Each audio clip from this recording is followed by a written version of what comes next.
허저는 예주 초국 초연 출신으로 신체 스펙은 신장이 8척 남짓에 허리 크기가 10이었으며 씩씩하고 굳센 용모의 힘과 용맹함이 일반 사람들보다 훨씬 뛰어났다고 합니다.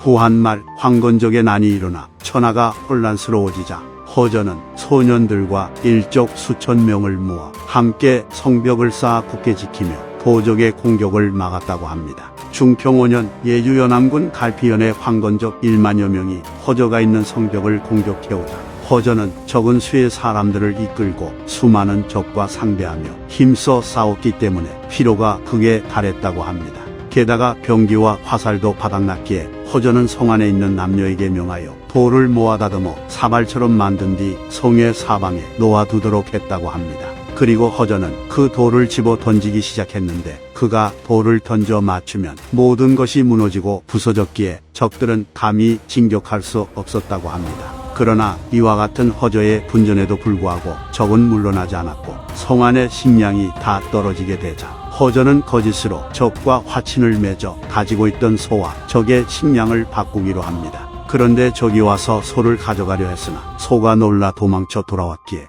허저는 진영 앞으로 나가 한 손으로 소꼬리를 거꾸로 당겨 적군이 있는 쪽으로 100여 보를 걸어가니 적의 무리는 소를 끌어당기는 허저의 완력에 매우 놀라며 소를 가져가지도 않은 채 달아났다고 합니다. 이로 말미암아 허저의 명성이 널리 퍼져 그 지역 일대에서는 허저를 매우 두려워했다고 합니다. 삼국지 연의에서는 허저가 전유와의 일기토를 통해 조조에게 합류하는 것으로 나오지만 실제로 허저는 전이가 죽은 뒤에야 조조에게 합류하며 스스로 무리를 이끌고 조조를 찾아가 그에게 기부했다고 합니다. 이에 조조는 허저의 용맹함을 알아보고는 이는 나의 번쾌로다 라고 말했는데 번쾌는 항고조 유방의 최측근이자 용맹함으로 유명한 인물이었습니다. 그리고 조조는 허저를 곧바로 도의로 임명하여 자신을 호위하게 했고 허저를 따르던 혁객들도 모두 허사로 임명했다고 하니 조조는 허저에게 파격적인 대우를 해준 것이었습니다. 조조는 원소와 관도에서 맞대결을 펼쳤으나 더 강대한 세력을 가졌던 원소에게 점차 밀리게 되었고 그로 인해 조조를 곁에서 수행하는 관리였던 서타 등이 반란을 모의하게 됩니다.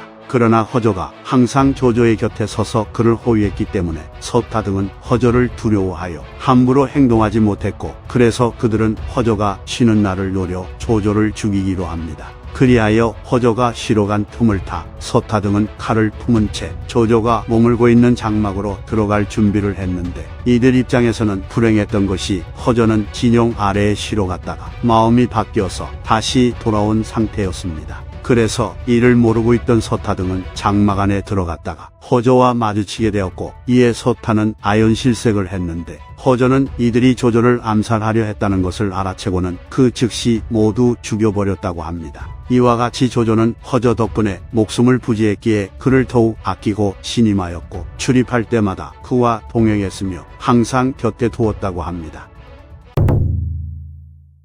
건한 16년 조조가 종유와 하우연에게 한중의 장로를 공격하라 명하였으나 서량의 군벌인 마처와 한수 등은 조조가 자신들을 공격하려 한다는 오해를 하여 먼저 군을 일으킨 뒤 조조를 공격합니다. 그리하여 조조의 군대와 마처의 군대는 동관을 두고 대치하게 되었는데 조조는 마처의 배후를 치기 위해 황하를 건너갈 계획을 세운 뒤 자신은 허저를 포함한 호위병들과 함께 가장 마지막에 강을 건너갈 요량으로 병사들이 먼저 강을 건너게 했다고 합니다. 그런데 대부분의 병사들이 강을 건너간 사이 갑자기 마처가 포기 만여 명을 이끌고 나타나 조조를 공격하기 시작했고 화살이 비처럼 쏟아졌다고 합니다. 이에 허저는 조조에게 대부분의 병사들이 강을 다 건너갔으니 우리도 지금 배를 타야 한다고 말하며 조조를 부축해 배에 태웠는데 아직 강을 건너지 못한 병사들이 마처군의 공격을 피하기 위해 조조가 타고 있는 배에 달려들었고 이로 인해 배가 가라앉으려 했다고 합니다.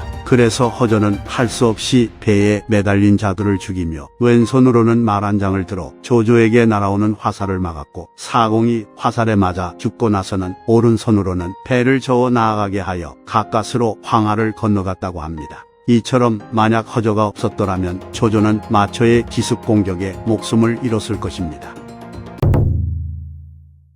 조조는 마처 한수와 단독으로 회담을 하기로 했는데 오직 허저만을 데리고 회담장에 갔다고 합니다. 그런데 당시 마처는 자신의 강력한 힘의 의지에 그 자리에서 곧장 돌진하여 조조를 사로잡을 계획을 세웠으나 평소 허저라는 인물의 용맹함을 듣고 있었기에 조조의 곁에 있는 인물이 허저라고 의심하며 조조에게 공에게 호우라는 자가 있다고 들었는데 어디에 있습니까? 라고 질문했다 합니다. 그러자 조조는 고개를 돌려 허저를 가리켰고 이에 허저가 눈을 부릅뜨며 마처를 바라보았기에 마처는 감히 움직이지 못했고 이로 인해 아무 일 없이 각자 진영으로 돌아갔다고 합니다. 당시 조조의 군중에서는 허저가 어리석으면서 힘이 호랑이와 같았기에 그를 호치라 불렀고 이 때문에 마처가 허저를 호우라고 칭한 것이고 지금까지 천하의 일이 알려져 모든 사람들은 허저의 이름을 호치라고 여겼다 합니다.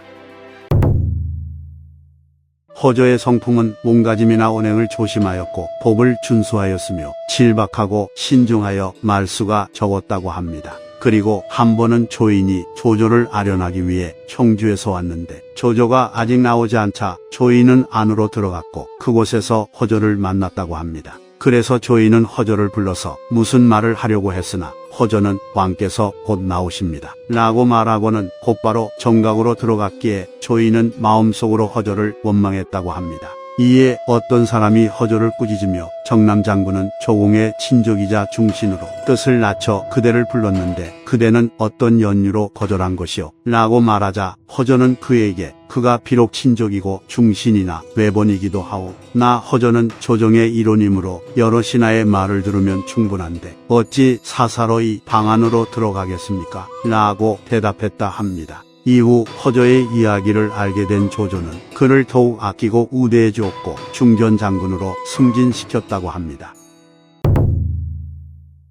건한 25년 조조가 세상을 떠나자 허저는 소리내어 울부짖으며 피를 토했다고 합니다. 조조의 뒤를 이은 조비 또한 허저를 아껴 그를 만세정으로 봉하고 무의장군으로 승진시켰으며 근위병들을 지휘하게 하였고 매우 친근히 대했다고 합니다. 그리고 조비의 아들인 조에도 허저를 모양으로 봉하고 시급 700호를 주었으며 그의 아들에게 관내 후에 자기를 내렸고 허저가 죽자 장우라는 시호를 내렸다고 합니다.